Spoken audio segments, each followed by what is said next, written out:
Kiamat telah dibayangkan para nenek moyang dalam aneka rupa skenario. Planet-planet bertumbukan, hujan meteor, atau bumi yang terkoyak. Kiamat juga telah dieksploitasi dalam khotbah agama. The Bible calls this day Armageddon, the end of all things. Komik-komik didaktif dan film-film Hollywood. Kerap menakutkan, tapi sering juga bikin ketagihan. Astronomi bisa nawarin cerita gitu, tapi tidak mutusin apa-apa. Inilah skenario kiamat dari teropong astronomi. Anda sedang mendengarkan Sains Sekitar Kita. Sains Sekitar Kita. Produksi KBR dan The Conversation Indonesia.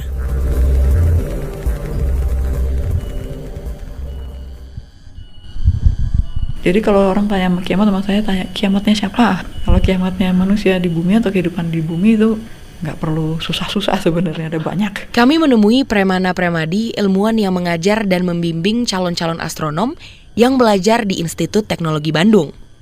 Karena kiamat dalam skenario dibayangkan terjadi berasal dari langit. Secara garis besar kita punya hitung-hitungannya. Dan ini adalah 3 skenario kiamat menurut astronomi. The Bible calls this day Armageddon, the end of all things. Masih ingat film Armageddon? Satu tim terdiri dari banyak ahli dikirim keluar angkasa untuk menghancurkan asteroid sebelum menumbuk bumi. Godspeed and good luck to you. Nah, skenario itu cukup masuk akal. Menurut astronomi, menurut sains. Kapan asteroid menumbuk kita, persisnya kita nggak tahu. Makanya sekarang pekerjaan yang besar juga itu adalah mengamati yang namanya near Earth objects. Jadi objek-objek yang kayaknya bergentayangan pada jarak yang kurang nyaman gitu, kita akan ikuti terus orbitnya. Emangnya kalau dia udah deket banget, kita mau ngapain? Apakah kita kirim sesuatu ke sana? Makanya kalau dilihat ada beberapa orang yang mengembangkan metode pergi ke sana naik roket, terus bikin jaring yang gede, diseret kemana asteroidnya. Ya kalau asteroidnya nggak gede kan. Atau kita tembak asteroidnya. Misalnya, jangan ditembak, nanti bongkahan tembaknya akan datang ke bumi juga. Atau yang bilang, kita kikis, katanya. Kita kikis supaya nanti dia orbitnya bergeser. Suku Maya telah memprediksi kiamat datang pada tahun 2012. Ini pun telah dieksploitasi dalam film. Katanya, inti bumi yang selama ini stabil lantas memanas. Perubahan ini bikin lautan bergejolak dan wajah bumi yang kita kenal berantakan. Skenario berikutnya, kiamat kita datang dari sesuatu yang kita sayangi, yang pancarannya menjadi sumber energi kehidupan kita di bumi. Matahari. Seperti bintang yang lain, matahari itu berevolusi. Sekarang matahari itu ada dalam tahap yang namanya deret utama, dia akan lama sekali di situ. Jadi suatu saat bahan bakar utama ini depleted, habis begitu ya, berkurang sekali sehingga dia nggak bisa punya mekanisme yang sama seperti sekarang. Evolusi bintang itu mengatakan bahwa setelah itu dia akan masuk yang namanya tahap raksasa merah, dia akan memuai jadi besar sekali sampai radiusnya itu mencapai bumi. Ya buat bumi itu kiamat kan? Iya. Tapi kan bintang yang lain mah tenang-tenang aja.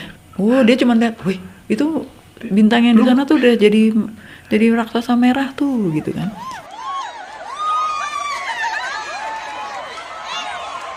Nun jauh di sana, sebuah peradaban alien sedang mengarahkan moncong semacam teleskopnya ke arah galaksi Bima Sakti. Mereka merayakan peristiwa astronomi dan memikat itu. Tapi yang disambut sukacita itu sebenarnya adalah kiamat buat bumi dan seisi galaksi Bima Sakti. Kabar baiknya adalah, mungkin kita tidak merasakan kiamat. Kiamat tak terjadi di masa kehidupan kita, atau anak dan cucu dan cicit kita. Tapi ini mungkin ya. Kelak, peristiwa kiamat tersebut mungkin terjadi 7 miliar tahun lagi. Jadi, kita bisa bernafas lega. Nah, kemudian katastrofi yang lain apa? Nanti galaksi kita Milky Way sekitar 7 miliar tahun lagi mungkin akan bertumbukan dengan galaksi Andromeda. Ya, bintang-bintangnya mungkin nggak akan tumbukan karena jarak antar bintang jauh begitu. Tapi kita akan punya konfigurasi yang berbeda dari apa yang kita alami sekarang. Do not go gentle into that good night. Kematian sesuatu bukan berarti bencana bagi yang lain. Persis orang yang merasakan tsunami atau gempa besar, buat yang merasakan, itulah kiamat mereka. Tapi orang lain bisa saja terus tertawa dan meneruskan hajat hidupnya. Yang namanya kiamat itu sesuatu yang mungkin kita bisa pikirkan sebagai sesuatu yang sangat personil. personil dalam pemikiran itu kiamatnya bumi aja atau kiamatnya tata surya aja. Tapi ketika bumi matahari menjadi besar, bintang-bintang ini tenang-tenang aja. Alam semesta tetap ada gitu kan. They do not go gentle into that good night.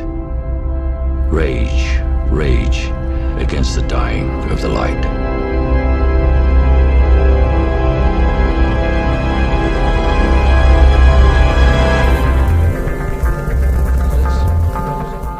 Sains Sekitar Kita. Sains Sekitar Kita. Produksi KBR dan The Conversation Indonesia.